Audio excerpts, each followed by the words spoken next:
The Winter War by Priscilla Shirer with Gina Detweiler.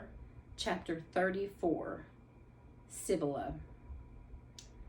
The mammoth creature rested on its coiled snake body, its small flippers suddenly growing into elongated arms with sharp claws. It was quite different from the other leviathans Ivy and Finn had seen before, with a more streamlined body and large wing-like gills of green and gold. Its head was sort of triangular with long almond-shaped yellow eyes. It opened its mouth, revealing gleaming teeth. This is it, Ivy thought. We are dead. Then, to her utter surprise, the creature began to speak. Why do you attack my children? Its voice had a strange, soft, almost feminine quality. Ivy and Finn stared open-mouthed. The creature made no move to attack, yet the warriors could feel its menace, its danger, right through their armor, into their skin. We meant your children no harm, Ivy said in a trembling voice. She lowered her shield and nudged Finn to put away his sword. He did so reluctantly. We just needed a little water. Why do you take my water? To help our friends, Ivy said. And it's not your water, technically. It belongs to the mountain. It belongs to me. The creature's voice rose to a high pitch. The yellow eyes flashed like lightning. Ivy gasped softly. Finn put one arm around her. You took my water. You injure my children. Now you will never leave this place. The creature ruffled its giant gills in a very threatening manner. Then it said more softly, unless you help me. Ivy and Finn, who had been searching frantically for some kind of escape, glanced at each other. Help you? Finn said cautiously. To free my children. Free your children? Ivy asked, speaking slowly as if she didn't understand.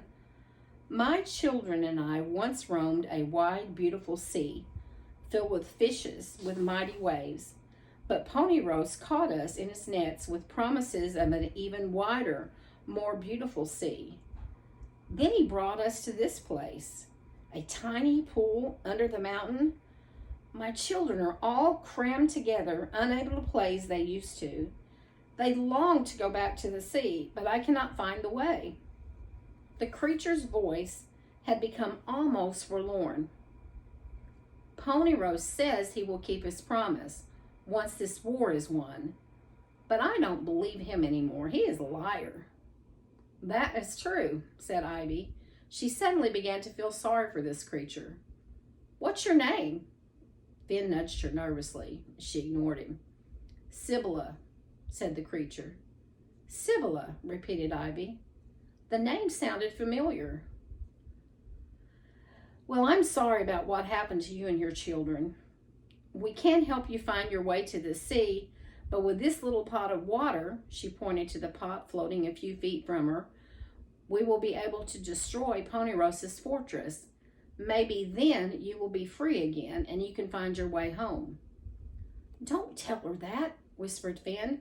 She's probably a spy for Ponyrose. You humans think you will destroy Ponyrose's fortress? Sibylla let out a strange hissing laugh. That is not possible. You are too small and too young. We're Prince Warriors, said Finn.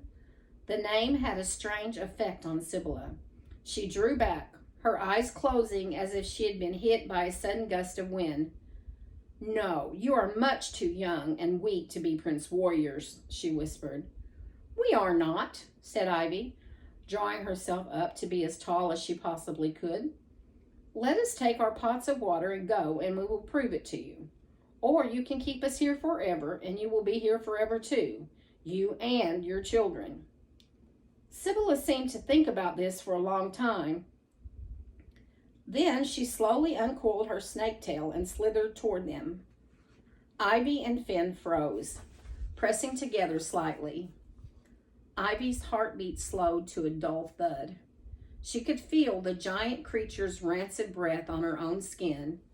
She still held the seat in her fist, ready to raise it if necessary, but she was afraid to make even the smallest move. 2 children, said the creature, her burning yellow eyes roving over them, and 2 measly pots of water will bring down Ponyrose. Yes, Ivy whispered, swallowing the lump in her throat. They will. We will. Sibylla closed her eyes and drew back her head, cobra-like.